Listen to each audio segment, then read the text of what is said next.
When Spotify dared to try something new, give people the option to stream their choice of music for free in exchange for listening to ads, they flipped the music industry on its head. Some 10 years later, there are now a plethora of streaming platforms to choose from, and revenue from digital streams is in the billions and is effectively back on par with where it was during the golden age in the 90s. Now, while not without its problems, on-demand music streaming gave consumers what they wanted: music, when they wanted, and essentially for free. No more paying the local record store $35 for an import from that obscure German death metal band with that one awesome metal opera crossover track you loved. Nope, free.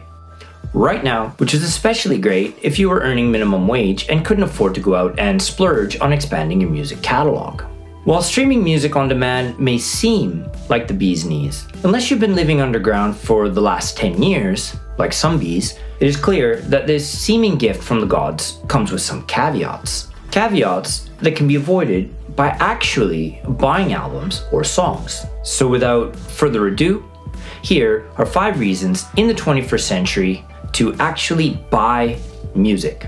Reason 5. Guaranteed quality. While many music streaming platforms now offer, either by default or with a leveled up subscription, actual CD quality audio, many do not. And furthermore, even those that do, their apps often default the audio quality to be adaptable depending on connection. Slower connection, lower bitrate, lossy compressed audio. Faster connection, higher bitrate, but probably not CD quality unless you go into your settings and force it. Now, many of you probably listen to the bulk of your music on your phone with wireless headphones, further degrading the quality of the audio, so it's unlikely that you will hear the difference between a lossless audio file and a well-compressed one. However, there may come a time when you start investing in better quality equipment where you start to hear the minute details of the music more clearly, and then you will hear the devastation that lossy compression can wreak on delicate tracks. And there are great platforms like HD Tracks, Qobuz, and Bandcamp that allow you to purchase CD quality uncompressed or lossless compressed audio that you can play across all of your devices.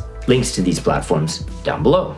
Some of you might be wondering, why would you put this in 5th or effectively last place? Well, the truth is, the general public just doesn't seem to care, and there doesn't seem to be a convincing enough argument, unfortunately, why the average person should care about CD quality audio versus lossy compression.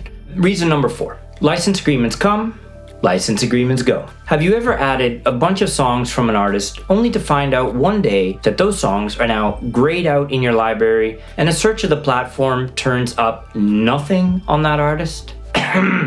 All of Death Row Records? Streaming platforms need permission from record labels to stream their catalog, and so if a licensing agreement isn't reached or has expired without a new one to replace it, that label's catalog becomes unavailable on that particular streaming platform. Now, in the case of Death Row Records, however, after buying Death Row Records from Dr. Dre, Snoop Dogg decided to pull the entire Death Row Records catalog from all streaming services, planning to move it to some crypto deal. So there's that. And so while you can still find some of Death Row's early hits due to pre-existing licensing deals, good luck getting your hands on the full Doggy Style, The Chronic, or any other Death Row albums legally anywhere in the digital realm. When you buy an album, no one can take it away from you. If you owned all of Neil Young's albums, which to be fair, if you listen to Neil Young, you probably do, then when he pulled his catalog from Spotify over the whole Joe Rogan podcast stuff, you could keep on rocking in the free world, while all the casual Neil Young listeners suddenly found themselves rather on the losing end.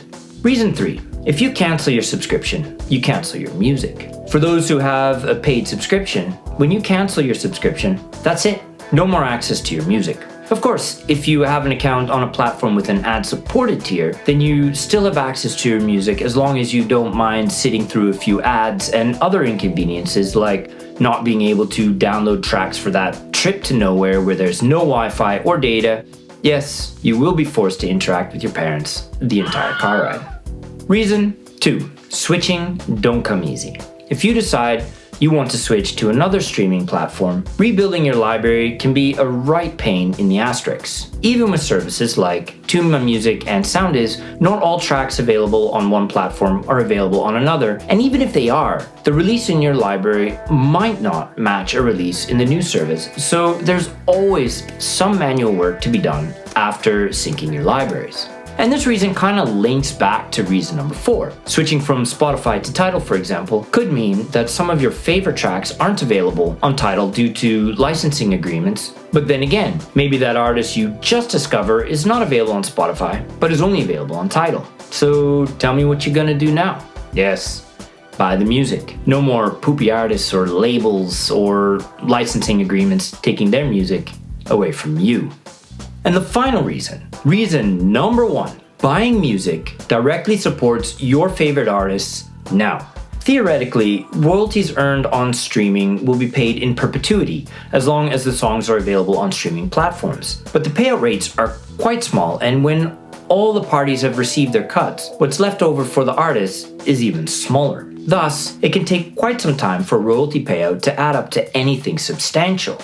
By contrast, purchasing a song for 99 cents or an album for $10 means that an artist receives pretty much instantly more money for said song or album in one shot than they would receive per stream.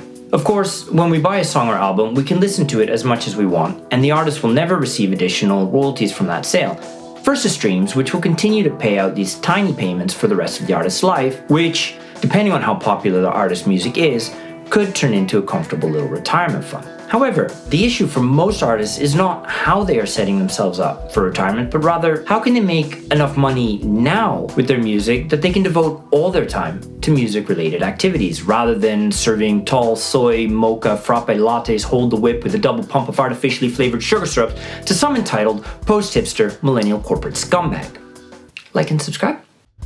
So when you purchase a song or an album online, or buy a brand new, still plastic wrapped copy of an artist CD, record, or cassette, yes, some people still buy cassettes, that artist gets a lump payment. Maybe it's only 30 cents for a single after the publishers and labels take their cuts, or $2 for an album. But to get that same amount of money, you would have to stream that artist's music many times over before they're equivalently compensated. In short, buying music from your favorite artists helps support them now, so hopefully they can afford to spend more time touring, honing their craft, and churning out more of those tracks you love, rather than serving coffee. Now, if you're curious about how royalty payments flow from the likes of Spotify to the artist, definitely check out my video on that, link appearing nowish. So in conclusion, by buying music, you not only give your favorite artists a little boost, you also buffer yourself against license agreement changes, whimsical artists pulling their music from platforms in process of who knows what, and you start to free yourself from effectively being trapped on a single platform. Everybody wins. Except for maybe the streaming platforms. So tell me, when was the last time you bought an album or single track? Let me know in the comments below. Thanks for watching. Until next time, cheers.